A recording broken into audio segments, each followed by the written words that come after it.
일본에는 평생 못 살겠다. 충격에 충격이었어. 일본의 성문화에 밤만 되면은 그 걸치바에서 일하는 언니들이 우리나라 사람들이 절대로 이해하지 못하는 저를 계속 이렇게 쳐다보시더라고요. 그때 뭔가 잘못됐나? 안녕하세요 여러분, 연늘입니다. 오늘 영상의 주제는 제가 이제 한국인이자 일본 모홀러잖아요. 막상 살아보니까 일본이랑 한국이랑 이렇게 다르구나, 이런 문화 차이들, 이런 거를 여러분들께 말씀드리려고 이렇게 정리를 해왔습니다. 진짜 일본 모홀이나 유학을 좀 준비하고 계시는 분들께는 좀 알짜배기, 알찬 정보들이 되지 않을까. 그럼 일단 생활에서 진짜 좀 사소한 부분 먼저 얘기를 드릴게요. 첫 번째, 마트 계산입니다. 여러분, 우리나라에서 마트를 갔을 때 계산을 어떻게 하죠? 그냥 장바구니 이렇게 들이면은 캐셔분이 띡띡띡 얼마입니다. 거기서 계산하고 영수증 나오고 안녕히 가세요 하고서 가잖아요. 그게 우리가 생각하는 한국인들의 일반적인 마트 갔을 때 행동이잖아요. 근데 일본은 그렇게 계산하는 곳이 많이 없어요. 보통 어떻게 계산을 하냐면 물건을 가지고 오잖아요. 거기서 캐셔분이 딱 찍고 얼마입니다. 몇 번이 계산대로 가세요. 이렇게 말씀을 해주세요. 그럼 그 계산대로 넘어가서 거기에서 카드를 꽂고 계산하는 방식이 굉장히 많습니다. 그리고 계산을 하면 뭘 해야 돼? 포장을 하거나 아니면 내 장바구니에다 물건을 넣어야 되잖아요. 그거는 또 다른 포장대에 가서 합니다. 저는 이걸 처음에 아예 몰랐거든요. 그래가지고 워홀 딱 첫날이잖아요. 딱 첫날 장을 보고 계산을 하고 포장을 하는 거를 그냥 그 캐셔분 바로 앞에서 했어요. 그래서 거기에서 내가 장바구니에 주섬주섬 이렇게 넣고 있으니까 뒤에 일본 분들이 딱 줄을 이렇게 서 계시면서 저를 계속 이렇게 쳐다보시더라고요. 그때 뭔가 잘못됐나? 근데 다행히 아무도 뭐라고 하진 않으셨고 그냥 저를 기다려주셨단 말이죠. 예비 워홀러 분들은 포장과 계산은 셀프 계산대에서 따로 한다는 걸 알고 가시면 좋을 것 같습니다. 그리고 두 번째 달랐던 부분, 이것도 진짜 사소한 부분인데 빨래 건조대가 한국이랑 다를 거라고는 생각을 못했어요. 우리 보통 빨래 건조대라고 하면 어떤 거 생각하세요? 그 스테인리스, 그 철 색깔에 이렇게 펼칠 수 있고 여기다가 하나 이렇게 거는 빨래 건조대를 보통 생각하잖아요. 근데 일본은 그런 빨래 건조대를 거의 안 씁니다. 10집이 있으면 9집은 아마 안 쓸걸요? 그런 빨래 건조대? 위에 뭐가 이렇게 달려있어요. 약간 봉 같은 게 달려있어. 그리고 끝부분이 이렇게 동그랗게 되어 있거든요. 그 부분에 그 빨래 거리? 빨래 건조대 거리를 거치를 해가지고 하나하나 빨래 집게로 널어가지고 거는 그런 방식으로 빨래를 말리더라고요. 우리는 빨래를 접어가지고 넣는다면 얘네들은 걸어가지고 말린다. 그리고 다음, 이거는 제가 일본에는 평생 못 살겠다라고 생각하는 가장 대표적인 이유인데요. 벌레입니다. 일본에 벌레 많고 벌레 크고 한 사실들은 여러분들 많이 들어보셨죠? 근데 진짜 찐이에요. 저도 충격 먹었거든요. 특히 여름밤이 진짜 문제예요. 진짜 심각한데 여러분들 한국인으로서 도시에 살면서 1년에 몇 번 정도 바 선생님을 보시나요? 저는 진짜 거의 못 봤었거든요. 거의 한 3년에 한 번? 2년에 한 번? 이 정도 꼴로 바 선생님을 한 번 봤단 말이죠. 근데 일본은 여러분 차원이 다릅니다. 여름밤에 바깥에 나가잖아요. 이틀에 한 번, 3일에 한 번 꼴로 바 선생님을 봐요. 진짜 충격적이지 않습니까? 일본이 섬나라이기도 하고 습도도 높고 하다 보니까 이런 벌레들이 많은 것 같긴 한데 밖에서만 나오면 또 다행이게 집 안에서 나오는 건물들도 굉장히 또 많다고 합니다. 특히 일본 집들은 목조주택이 또 많기 때문에 이제 집 안에서 나오는 경우도 굉장히 많다고 하는데 다행히 저희 집에는 아직 한 번도 나오지 않아서 정말 다행이라고 생각을 하지만 벌레가 많아서 그런지 벌레 퇴치 용품에도 얘네들은 진심이거든요. 초여름쯤이 되잖아요. 그럼 드럭스토어에 그 카운터 앞에 질비하고 있어요. 그런 거를 일단 집에 오시면 모든 집안에 설치를 하고 하는 노력이 필요하다. 이제 벌레 얘기는 여기까지 할게요. 갑자기 좀 소감 좋다. 그리고 다음, 이거는 지금 24년이죠. 2024년에 아직까지 이런 영업을 한다고? 하면서 되게 놀랐었는데 집으로 영업사원들이 영업을 하러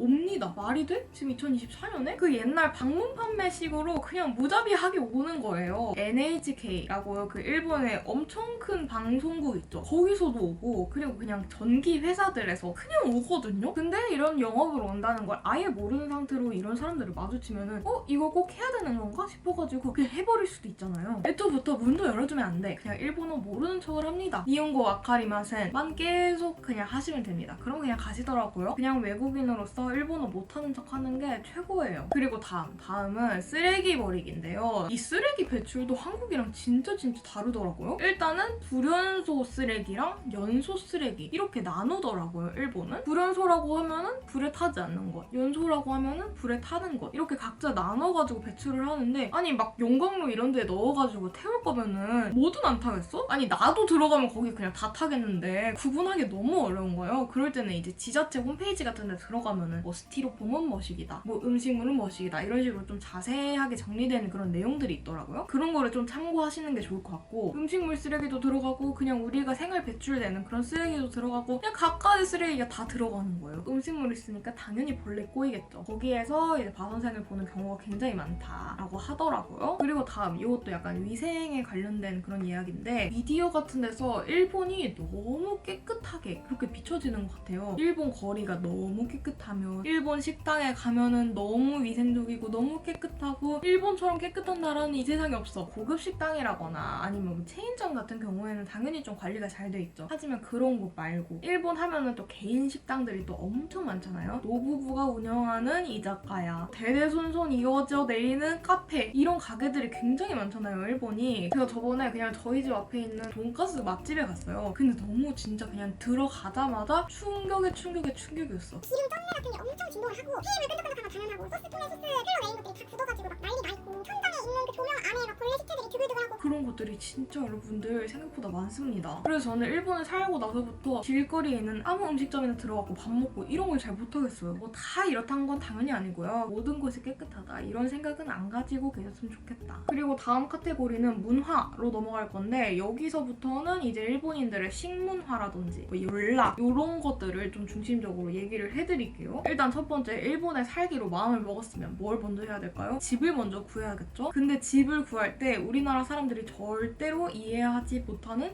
이 친구들의 문화가 또 있습니다. 바로 레이킹이라는 거거든요. 레이킹이 뭐냐면, 이런 세입자가 집 주인에게 집을 빌려주셔서 감사합니다 라는 의미로 돈을 드리는 거예요. 이게 한국인으로서 이해가 가는 문화는 아니잖아요. 왜 내가 집주인한테 돈을 줘야 되지? 오히려 돈을 받는다면 내가 받아야 되는 거 아니야? 싶을 정도로 약간 이해가 안 가잖아요? 근데 일본에서는 레이킹을 내는 집이 굉장히 많습니다. 특히 좋은 맨션이고 좋은 집일수록 레이킹이 꼭 포함되어 있는 경우가 되게 많아요. 그러다 보니까 초기 비용이 점점 올라가는 거죠. 혼자 사는 집인데도 불구하고 적게는 200부터 많게는 500, 600까지 이렇게 초기 비용이 올라간단 말이죠. 근데 이 초기 비용은 우리가 입주를 하기 전에 먼저 이렇게 납부를 해야 돼요. 지금 한국에 있는데 어떻게 내가 4, 500을 그 부동산에 보내겠어. 그러다 보니까 해외 송금을 이제 해야 되는 상황이 발생을 하는 거예요. 근데 내가 인생 살면서 해외 송금을 해볼 일이 뭐가 있겠어. 그렇게 큰 금액을 덜컥 보냈다가 만약에 내가 실수라도 하면, 잘못 그게 가가지고 내 돈이 이렇게 땅바닥에 벌어지면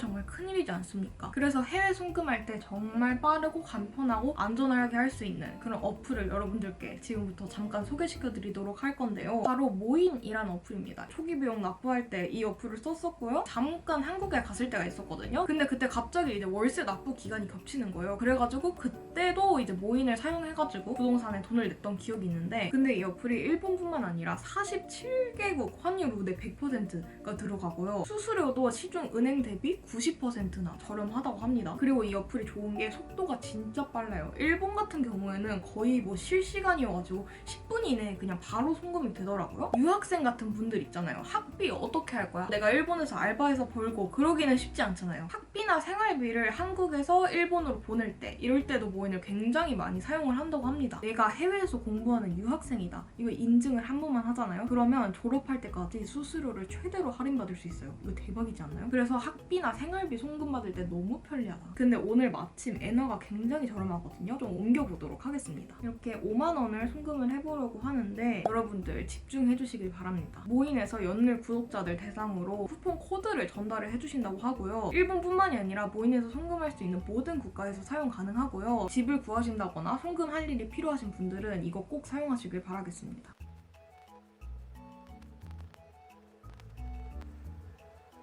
그렇게 하면은 이제 실시간으로 송금이 진행이 되는 거예요. 이게 송금을 신청을 하고 송금을 받을 때까지 모인 어플에서 계속 카카오톡을 보내주거든요. 지금 뭐 송금이 시작이 되었다, 송금이 진행 중이다, 뭐 이런 식으로 계속 왔다 갔다 티키타카가 돼요. 그러다 보니까 특히 큰 돈이면 큰 돈일수록 해외에다 이렇게 띡 보내는 게 굉장히 불안할 수가 있잖아요. 근데 실시간으로 계속 상황을 알려주니까 그게 굉장히 안심이 되고요. 그리고 특히 한인 부동산에서 집을 구하면은 거기서 초기 비용을 납부를 할 때 모인 어플을 사용하라고도 굉장히 많이 알려줘요. 부동산에서 알려주는 스텝대로 척척척척 헷갈리지 않게 입금을 할 수가 있습니다. 제가 진짜 찐으로 사용한 어플이기 때문에 여러분들께도 이렇게 추천드리고 싶습니다. 그리고 다음 내용 계속 진행해볼까요? 이제는 식문화인데요. 미디어에서 그리는 일본인들의 먹는 이미지라고 하면은 소식 있잖아요. 뭐 일본인들은 소식한다, 소식해서 오래 산다 이런 이미지가 굉장히 강한데 당연히 사바사는 있겠지만 일본인들 우리가 생각하는 것만큼 그렇게 소식하는 그런 스타일 아니더라고요. 일단은 일본의 문화 중에서 남기면 안 된다라는 문화가 있어요. 우리나라도 남기지 말고 싹싹 긁어먹어라 뭐 이런 교육이 있기는 했다만 뭐 남기면 엄청난 민폐다 뭐 이 정도까지는 아니잖아요. 실제로 제가 일본인 친구들이랑 밥을 먹었을 때 일본인 친구들이 남기는 거를 많이 본 기억이 없어요. 음료도 그렇고 음식도 그렇고 디저트도 그렇고 그냥 거의 다 싹싹 비우더라고요. 저는 너무 배부르면 그만 먹고 싶기도 하고 그냥 남기고 싶기도 한데 약간 이게 너무 민폐인가 싶어갖고 일본인 친구들한테 물어봤어요. 진짜 일본에서 남기면 그렇게 민폐야? 근데 보통 그렇게 생각을 한대요. 그래가지고 자기도 너무 배부르고 너무 힘들어도 그냥 꾸역꾸역 먹는 경우가 더 많다고 그렇게 얘기를 하더라고요. 그리고 일본은 카페랑 밥집의 경계가 없는 경우가 되게 많아요. 카페에서도 음식을 팔고 밥집에서도 커피를 팔고 하기 때문에 식당에 가잖아요. 그럼 식당에서 밥을 먹고 바로 그 자리에서 디저트랑 차를 시켜가지고 거기서부터 이제 2차가 시작됩니다. 밥 먹고 나 조금이라도 걷고 싶은데 좀 소화를 시키고 또 먹고 싶은데 그냥 바로 그 자리에서 디저트를 갈겨버리는 그런 경우가 많다. 근데 이게 애초부터 그 음식 세트에도 포함이 되어 있는 경우가 많습니다. 뭐 예를 들어 오므라이스 플러스 팬케이크 세트가 있다든지 그냥 그렇게 시키면 더 싼 경우가 많아요. 그럼 보통 그렇게 시키겠죠? 그렇다고 밥을 남기냐? 남기지도 않아. 그러니까 많이 먹는다는 얘기입니다. 그리고 여기에 보태서 일본인들 쉐어하는 경우 많이 봤습니까? 디저트, 푸딩 이런 거 먹을 때 그냥 1인 1케이크, 1인 1빙수 이런 식으로 해요. 그러다 보니까 양으로 봤을 때 절대 막 소식하는 그런 느낌은 또 아니다. 그리고 이것도 굉장히 신기했는데 일본은 음식을 먹잖아요? 빈 그릇이 나오면은 빈 그릇을 바로바로 치워주십니다. 우리나라는 뭐 아무리 빈 그릇이 많이 나와도 손님이 간 다음에 거기서 이제 치우지 밥 먹고 있는 와중에 잠깐 빈 그릇 치워드릴게요 하면서 치워주시진 않잖아요. 근데 일본은 보통 그렇게 다 치워주시더라고요. 처음에는 저도 요거에 대해서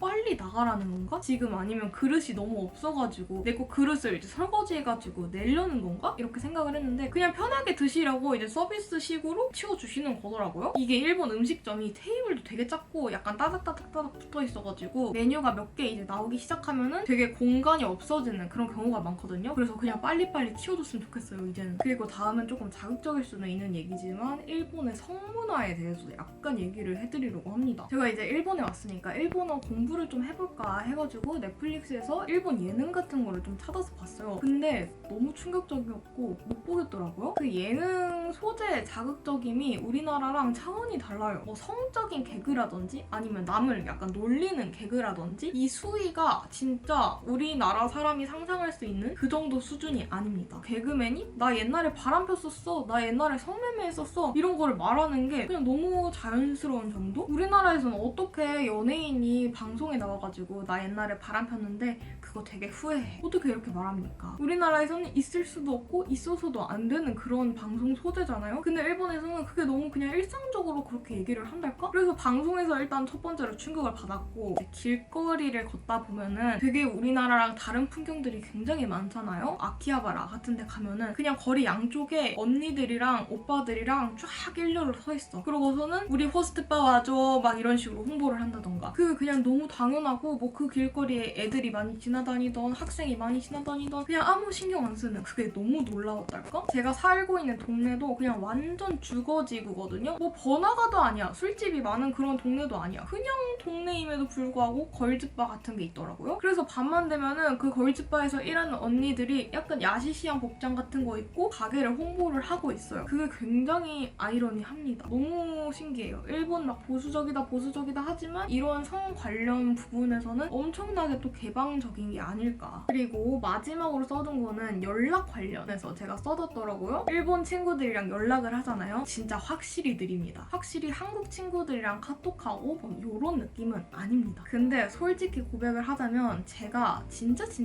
느린 편이거든요, 연락이. 그래가지고 이제 한국 친구들이랑 카톡을 하면은 제가 좀 답답하게 느껴지는 경우가 꽤 있을 수도 있어요. 근데 이렇게 연락이 느린 저도 가끔은 답답할 때가 있어요. 진짜 일본인들 연락 안 돼요. 일하고 있는 9시부터 6시까지는 연락 안 되는 거 당연하고요. 뭔가를 물어봤어. 뭐 여기 갈래? 여기 어때? 해도 약간 그 다음날에 답이 오고 그럴 때도 있거든요. 특히 막 일본 남자들, 일본 여자들이랑 연애를 하고 그런 사람들은 더 확실히 느끼겠죠? 이렇게 제가 일본 와서 느끼게 된 일본과 한국의 차이에 대해서 오늘 이렇게 얘기를 해봤고요. 사실 오늘 말씀드린 거는 진짜 추리고 끝인 거지. 막상 생활을 해보면은 차이점이 진짜 1부터 10까지 정말 많습니다. 이렇게 바로 옆에 붙어있는 나라임에도 불구하고 이렇게 다른 점이 많고 이렇게 차이점이 많은 게 정말 신기할 정도로 생활 방식부터 문화, 뭐 식습관까지 다른 부분이 정말 많더라고요. 오늘 영상 재밌게 보셨으면 좋겠고 이렇게 말하는 영상도 또 찍어볼 테니까 다음에도 저의 채널에 꼭 방문을 해주시길 바라며 우리는 여기서 안녕.